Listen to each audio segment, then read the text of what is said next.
வேர்க்கடலை வச்சு ஒரு ஹெல்த்தியான ஸ்நாக்ஸ் எப்படி பண்ணலான்னு பார்க்கலாமா? இதை பண்ணுறதும் ரொம்பவே ஈஸி.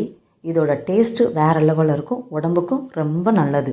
நான் இப்போது பச்சை வேர்க்கடலையை எடுத்திருக்கேன். உங்ககிட்ட வறுத்த வேர்க்கடலை இருந்தால் அதை வச்சு கூட நீங்கள் இந்த மாதிரி யூஸ் பண்ணிக்கலாம்.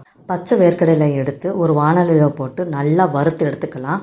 இது வறுக்கும்போது நல்லா பக்குவமாக வறுக்கணும், அப்படின்னா தான் டேஸ்ட்டும் நல்லா வரும். சிம்மிலேயே வச்சு நம்ம வறுத்தோம்னா கருகாமல் நல்லா பக்குவத்தில் எல்லாம் ஈவனாக ஒன்று போல் வறுபட்டு வரும். இப்போது நல்லா வறுபட்டாச்சு. இதை இப்போது ஒரு தட்டில் மாற்றிட்டு நல்லா ஆறுனதுக்கப்புறமா தோலெல்லாம் எடுத்துட்டு நம்ம வச்சுக்கலாம். இப்போது இதில் இருக்கிற தோலெல்லாம் எடுத்து வச்சுருக்கேன். ஒரு மிக்சி ஜாரில் 1 டம்ளர் கடலைப்பருப்பு நீங்கள் சேர்த்தீங்கன்னா அதுக்கு 3/4 வாசி நாட்டு சர்க்கரையோ சுகரையோ சேர்த்துக்கலாம். நான் இப்போது சுகரை தான் சேர்த்துருக்கேன், நாட்டு சர்க்கரை சேர்க்கலை. நாட்டு சர்க்கரை சேர்த்தாலும் டேஸ்ட்டு சூப்பராக இருக்கும். 1 கப் கடலைப்பருப்புக்கு 3/4 கப் சுகர், இதுதான் மெஷர்மெண்ட்டு. இதை மிக்சி ஜாரில் சேர்த்து நல்லா அரைச்சி எடுத்துகிட்டு வந்துக்கலாம். இதே மாதிரி மீதி இருக்கிறதையும் அரைச்சி எல்லாம் ஒன்றா கலந்து இப்போ நம்ம லட்டு பதத்துக்கு நல்லா உருண்டை பிடிச்சி எடுத்துக்கலாம்.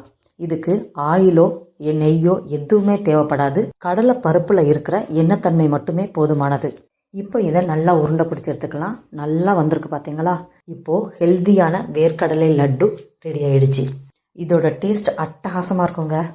ஏகப்பட்ட பெனிஃபிட்ஸ் இருக்குது இந்த லட்டுவில். ஒரு நாளைக்கு 1 சாப்பிட்டா கூட போதும். குழந்தைங்களுக்கும் சரி பெரியவங்களுக்கும் சரி நல்லா இம்யூனிட்டி பவர் அதிகமாகும். சிம்பிளான முறையில் பண்ணுற இந்த வேர்க்கடலை லட்டுவை நீங்களும் உங்கள் வீட்டில் ட்ரை பண்ணி பார்த்துட்டு எப்படி இருந்தது அப்படிங்கிறத எனக்கு கமெண்ட்டில் சொல்லுங்கள் ஃப்ரெண்ட்ஸ். தேங்க்யூ.